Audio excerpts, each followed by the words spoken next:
কলম লিখে ফেলেছে কিয়ামত পর্যন্ত কি কি হবে। অতএব আপনার রিজিক নিয়ে এত টেনশন করার কোনো দরকার নেই। বিয়ে শাদী হচ্ছে না, এই জন্য কবরে গিয়ে মানত করার কোনো দরকার নেই। সময় মতো হবে ইনশাআল্লাহ। যখন রিজিক তাকদিরে লেখা আছে, সময় মতো ইনশাআল্লাহ হবে। তাকদিরের বাইরে রিজিক পাওয়া যায়।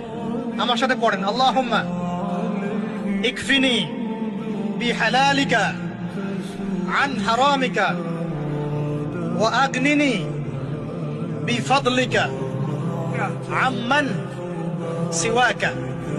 এই দোয়াটা পড়লে ইনশাআল্লাহ আল্লাহ পাকের শুকরিয়া যে যত বেশি আদায় করবে, আল্লাহ পাক বলেছেন লা ইন শাকারতুম লা আযীদান্নাকুম, তোমরা আমার শুকরিয়া আদায় করো, আমি তোমাদের প্রতি আমার নিয়ামতকে বাড়াই দিব।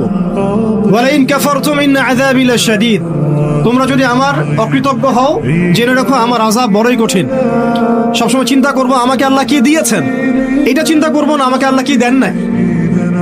আল্লাহ পাক আমাকে সুস্থ রেখেছেন, নিরাপত্তা দিয়েছেন, আমি খাচ্ছি, পান করছি।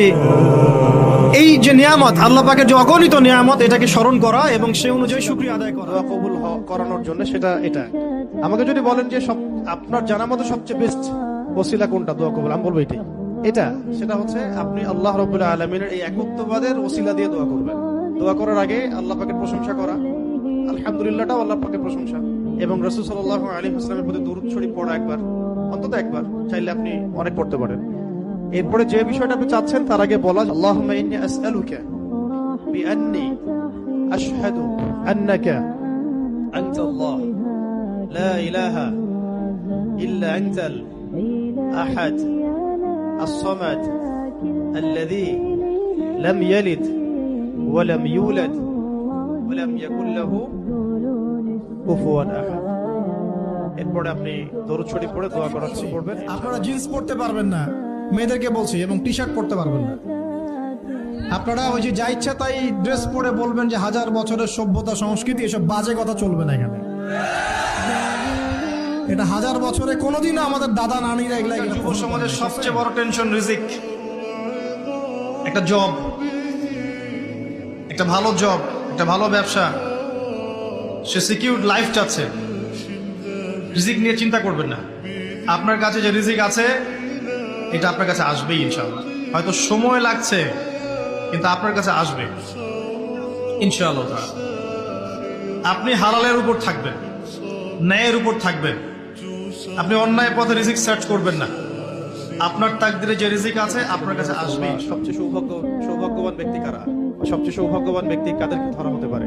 অনেক জায়গায় অনেক বর্ণনা আসছে, তবে একটা বর্ণনা আমি বলছি এখানে, যে এক জায়গায় নবী সাল্লাল্লাহু আলাইহি ওয়াসাল্লাম ইশারা দিয়েছেন, ইরশাদ করেছেন যে সবচেয়ে সৌভাগ্যবান তারা যাদের জন্য নেক হায়াতকে লম্বা করা হয়েছে, নেক আমলকে বৃদ্ধি করা হয়েছে। হাদিসে আসছে এভাবে, লিমান মনের আবেগ যা আছে আপনার ভিতরে, কষ্ট, দুঃখ, যন্ত্রণা, সব আল্লাহকে ঢেলে দিবেন ইনশাআল্লাহ। নিজের আবেগ ধরে রাখবেন এখানে, আপনি আল্লাহর জন্য ঢেলে দিবেন। মানুষকে আবেগ দেখা কি লাভ? মানুষ আপনার চোখের পানির মর্ম বুঝবে? মানুষ কি মানুষের চোখের পানির মর্ম বুঝে? আপনার পিতা যদি মারা যায়, আমার কাছে এসে দোয়া চান, কান্নাকাটি করে, আমি দোয়া করতে পারবো, কিন্তু আমি কিন্তু আপনার ফিলিংসটা বুঝতে পারবো না।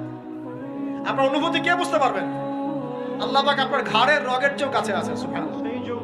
যে যুগে মানুষ রিজিকের হালাল হারামের পরোয়া করবে না, যে কোনো উপায়ে আমার টাকা পয়সা আসলেই হলো, যে কোনো উপায়ে, সেটা হোক সুদের মাধ্যমে বা ঘুষের মাধ্যমে বা দুর্নীতির মাধ্যমে বা অন্যের সম্পদ লুটার মাধ্যমে, any how I have to reach, আমাকে বড় হতে হবে।